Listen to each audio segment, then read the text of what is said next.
And as always, back in great content, chapter 8 of The Power of One More, Ed Milet. And man, even with me and how much I've worked on this type of material over the last decade, every single day as I'm spending time with you guys, I'm plussing what I'm doing. And this chapter really had me change some things on my morning ritual this morning, had me change some things on some of my calendar activity and update that. So I can't wait to hear what you guys pulled from the concept of one more question and the power of questions and what happens in our world. So let me set to the attendees so I can see what you guys are up to with mics.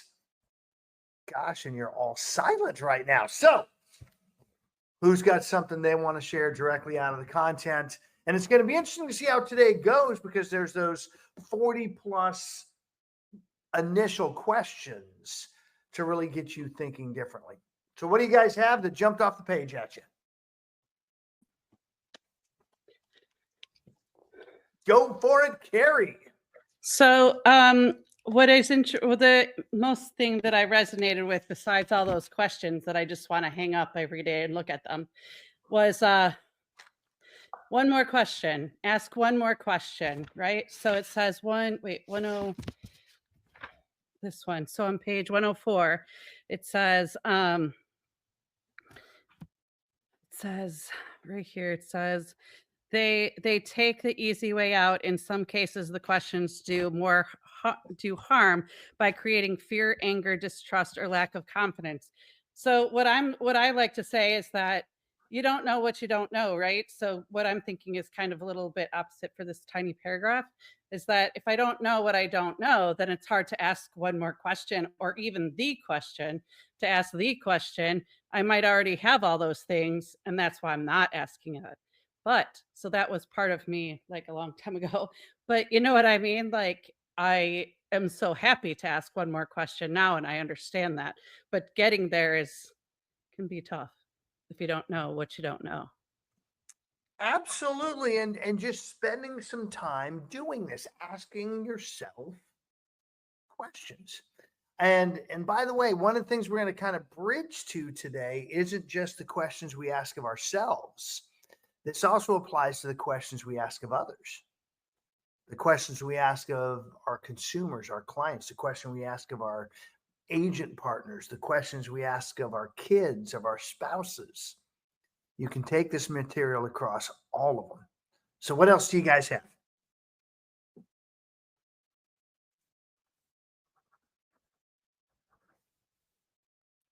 Well, I'll jump in here, Russ. So based on that idea of like not knowing the question you don't know. So as I've mentioned, thinking about making a big move, and I'm watching a show called Mediterranean Life. And last night I realized that the episode I was watching, I'd already seen before, but it hadn't made me ask a question. And if I would have asked a question, a different question, like, is this something that's interesting? How are they doing this? How do I do this? Those questions would have brought me here 2 years earlier, right? So I thought that was really interesting. And then this morning, my question that came out of all of this conversation in the book was, what would my most XYZ, right? For me, I was asking, what would my most joyful self want me to ask today? And she wanted me to ask, what do I need to do today to get me where I'm going? And then really what she wanted me to ask was, what do I need to avoid doing today to get me where I want to go? Excellent questions to get yourselves thinking. So I wanted to spend some time with you guys on material that wasn't in the chapter on what I lovingly call the hierarchy of questions. Because we all know there's that who, what, where, when, why. I think those are the 5. And yet each one has a different power associated with it. So the absolute bottom question, the worst of the worst, is usually why. Why is a disempowering question? Why absolutely puts people on the defensive? And by the way, probably yourself, why did I do that, right? that's when it's going to come into power. So the next level up would be what? And it's a good opener. What can we do? And there's a lot of those in this chapter leading to that what. And right above that is how. And you'll probably experience, as you spend time with me, a lot of what and how questions initially to get thinking moving. And like it says, one more question. So once we've figured out what we want to do, how we're going to do it, well, then the next most important question is when. And a lot of us are afraid to ask that question of when because we always get into reality. Well, is it realistic to set that timeline? And I want to challenge you, as we've said before, all work expands to fill the time allowed if you give it too much of a time. And as we learned in our last book, all work compacts to fill the time allowed as well. If you set yourself 90 minutes to get something done, magically it gets done in the 90 minutes and you're laser focused. And finally, the most important question in the hierarchy as you're setting this up is who. Who is where the game changes. Let's just go to Elon Musk a moment. Do you think he knows how to design a car? To build an electric motor? To build a rocket ship? He's asked himself a lot of questions to get where he is, and yet it always winds up on who. It doesn't always wind up on his own shoulders. I hear so many times in real estate, I'm going to do it myself. I got to figure it out on my own. I got to pull myself up by my bootstraps. I know what I have to do. One of my favorites is I'm coaching people.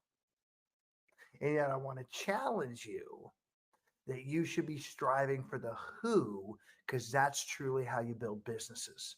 That's truly how you get free. And I know that's one of your desires. So I wanted to get that hierarchy of questions out there. And with that being said, who else? What else? Caesar, what do you got, brother? So you sparked a memory or just something where a book is titled Who Not How. So a lot of people are like, well, how am I going to do this? And we probably go to YouTube and try to figure out. So that's an important piece that you plugged in there. Secondly, the Elon Musk thing as well is not only the the rocket ship is of other businesses, and he constantly went against, well, why is it done that way? Like, let's do it another way. I believe a stat was he took a rocket that NASA took $2 billion to build, and he spilled it for like 60 million, something crazy in that sense, because of all the regulation. He just, cut down to the whole process of just what it needed to be done. So just an important piece there.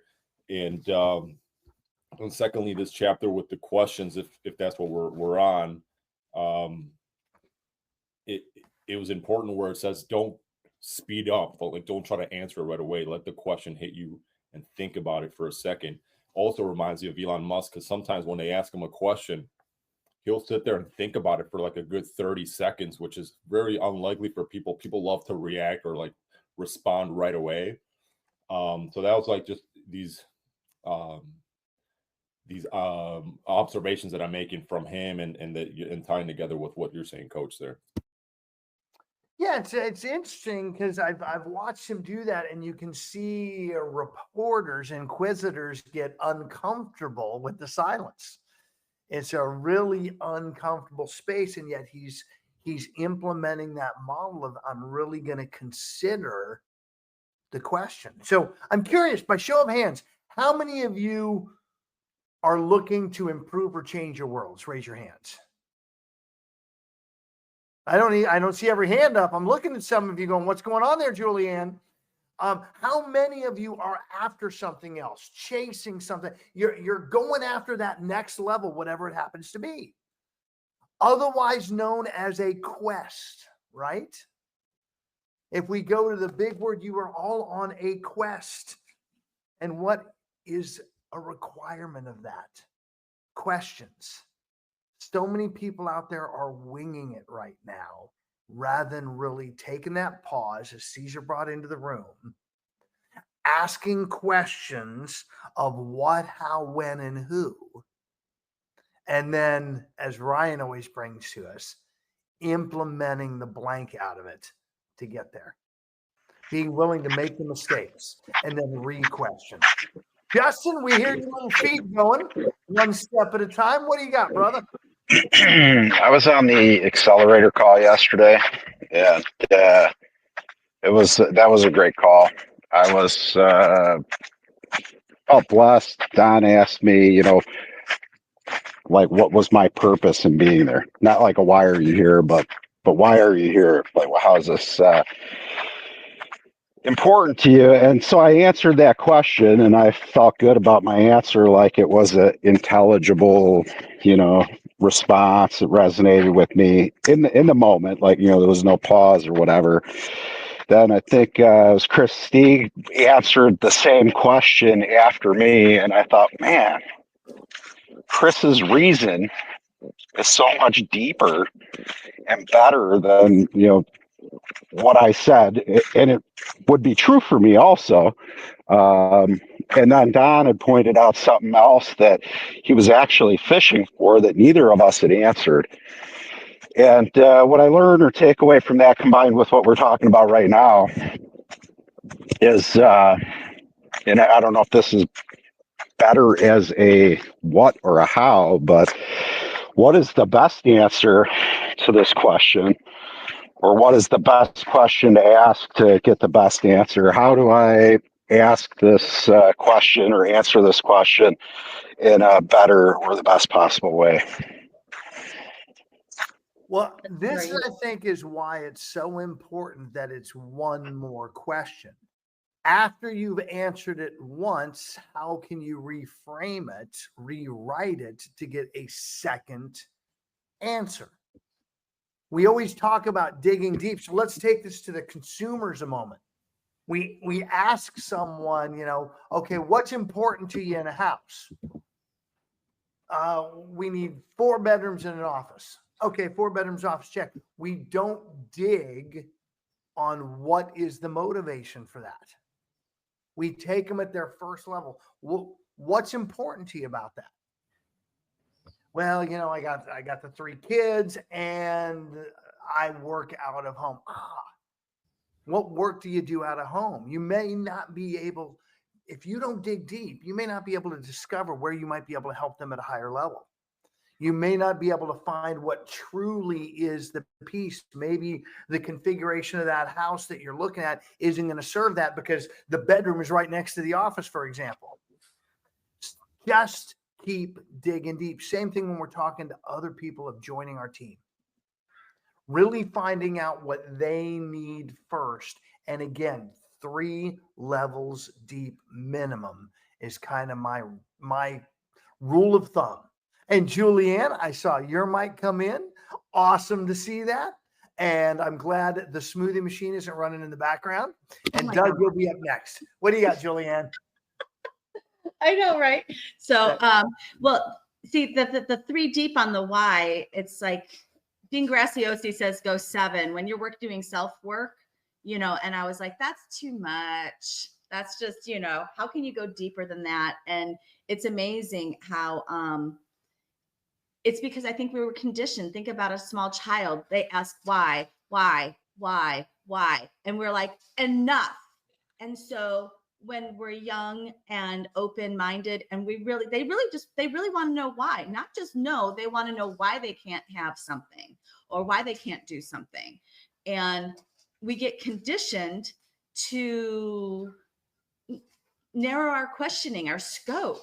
And so it's amazing because at first when I read the chapter, it wasn't really like resonating with me. And I'm like, all right, it's okay.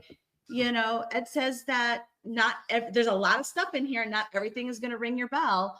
And I'm like, no, take another look at it. And so when I really sat and paused, that's part of the formula too. I was like, wow, yeah, it's really true because people are conditioned to provide the answers that we think people want to be, you know, I don't know. Questions have not been looked upon as something that we encourage people to do. And I really, really feel that you have to be brave to ask a question, because you don't want to look like you're dumb or that you're ignorant or whatnot. And so being brave in asking questions, and then the other side of that coin is the person who asks the same darn question over and over and over again. And then it's like, what have I done? How have I not helped this person? How can I help this person differently? You know, what have they not gotten from there? Bye, honey. And it's really amazing, because just because one person thinks a certain way and asks their questions and challenges it, doesn't mean that everybody does. And so the only way we get to know other people's processes is by asking them questions out of really genuine care for them, you know. And I guess when you're in sales, I've been in sales all my life, and sometimes we get to the point where we're just asking questions to help us close a deal. And it's not, you know, it's what I need. I need money. Yeah. But I'm not serving them. And when we did wildlife, we were young life leaders. And the last day of camp, we tell people they've been praying, they've been asking questions, they've been asking for God, but, you know, have you stopped to listen? And so we literally will spend 30 minutes of silence late at night in the dark, in the mountains, and God speaks. If you don't pause, if you're not asking the right questions, and if you're not asking any questions, and you're just telling, I want this, I want that. No. God. Well, you've got a number of things here that I want to unpack a little more, because you said something interesting about, you know, this fear of asking questions, by the way, both of ourselves as well as of others, is, you know, we don't want to look bad. There are these two primal motivators that we picked up through elementary school, junior high, and high school. And that is this need to look good and to be right. Yes. And I just want to challenge, how well has that been working out? I mean, Julianne labeled bravery just being willing to put those two things down. And yet when you ask questions, especially of yourselves, that you're not going to necessarily like the answer, because most of the time, if you ask a powerful question of yourself, you already know the answer. You know, what should I be doing today to build my business? Every one of you knows the answer. Yes. And yet you struggle and push back on it. Okay. So I just want to challenge that we've got to put down this looking good and being right in order to move forward and be big in our life. We got to be willing to screw up and screw up faster. The only difference between me and most of you is I'm a bigger screw up, and I embrace it. Number two that you did, though, is this motivation behind the question. Why? And the reason why is a disempowering question. More often than not, it comes from judgment. You're looking to pass judgment on someone or on yourself. And that's why I say, why is a disempowering question? What we really want to do, instead of coming from judgment, is come from true curiosity with ourselves and with others. So come from curiosity, by far will change the nature of all your questions. Celeste, I've seen you there waiting in the wings. What do you got, my dear? You know, you actually covered what I was about to say, which was this idea of, you know, when you ask a question, think of the person you're talking with and what is their perception of what they're being asked.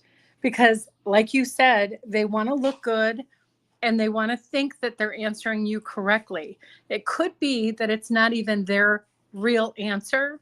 So think like a kid, how they always say, Mom, are you free? Are you free, Mom? And obviously that first question is not what they want to know. It's the next question that they want. an answer to. So as you're asking questions, remember, you need to figure a way to save, or not save, make your conversation safe for the person who you're in that conversation with, so that they truly hear that they're aware you're looking to listen.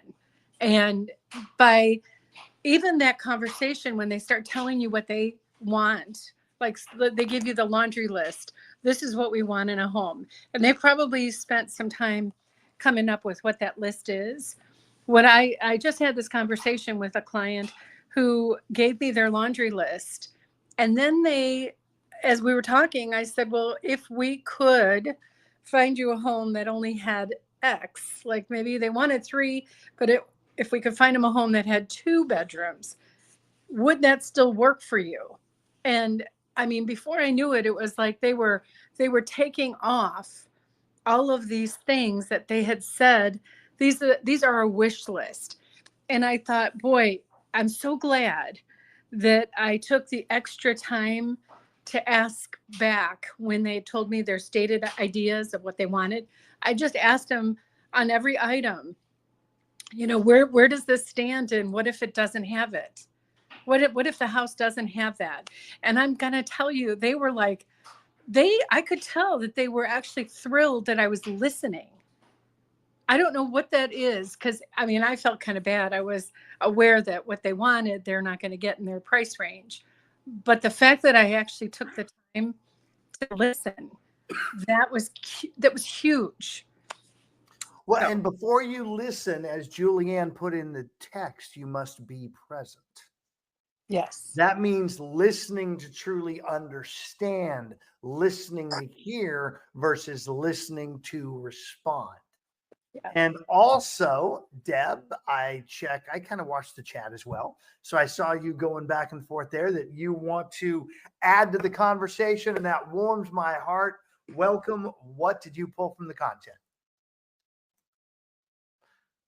And now your mic's not working.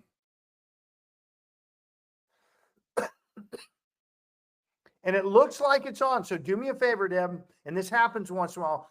Just leave and come back, and you'll be the next person on my radar that might reset your mic, okay?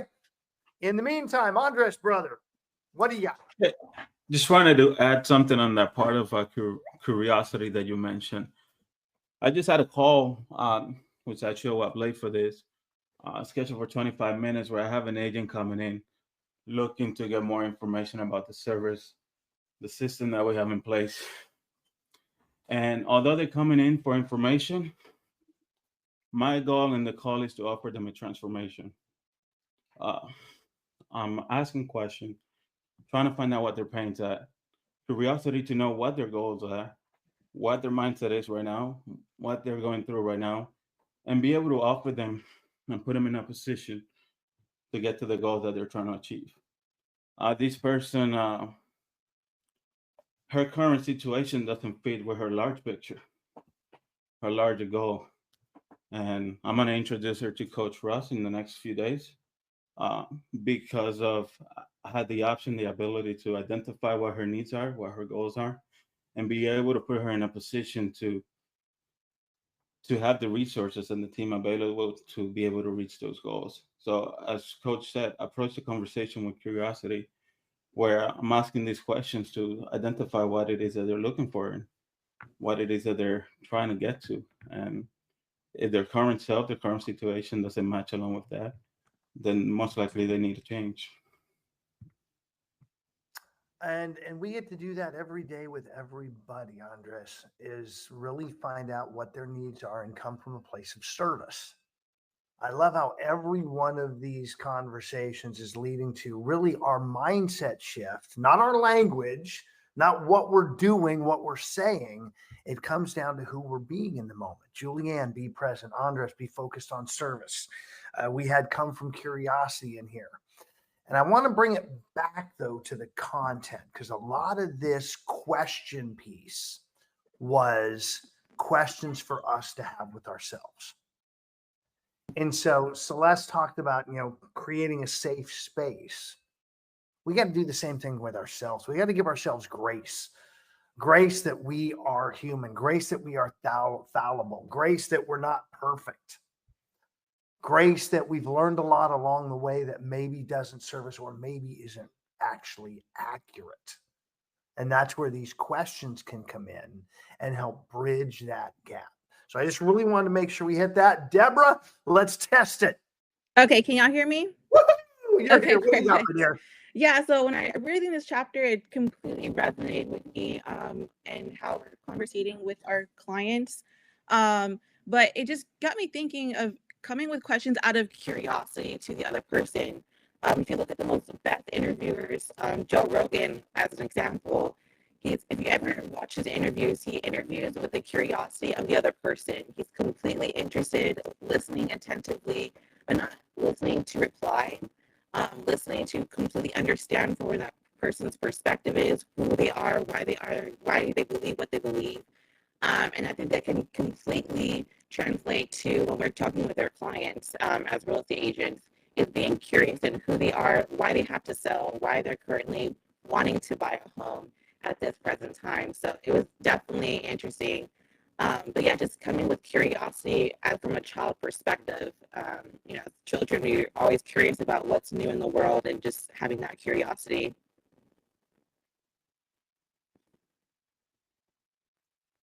You're muted, Coach. I know I definitely was focused on listening to you, Deb, because you were coming through a little gravelly. We all heard you, and we were able to make you out when we were focused. You forced us to be present because of a little technical challenge. And you're absolutely right that all of these components come together to make an incredible experience for your consumer when you do it.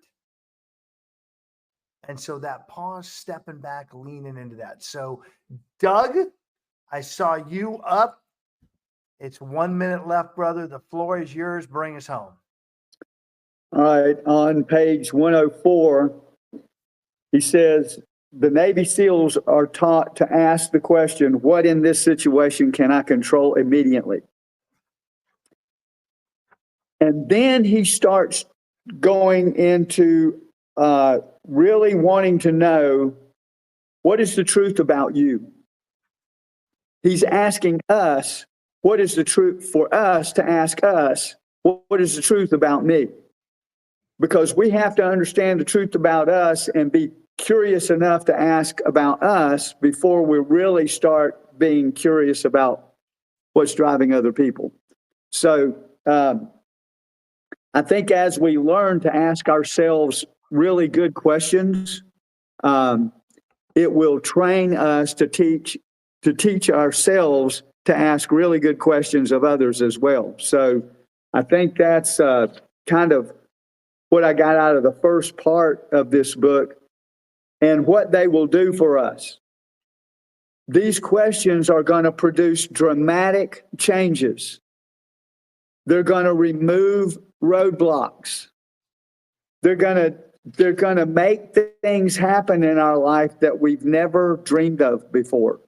So this is an exciting door to an exciting adventure for all of us.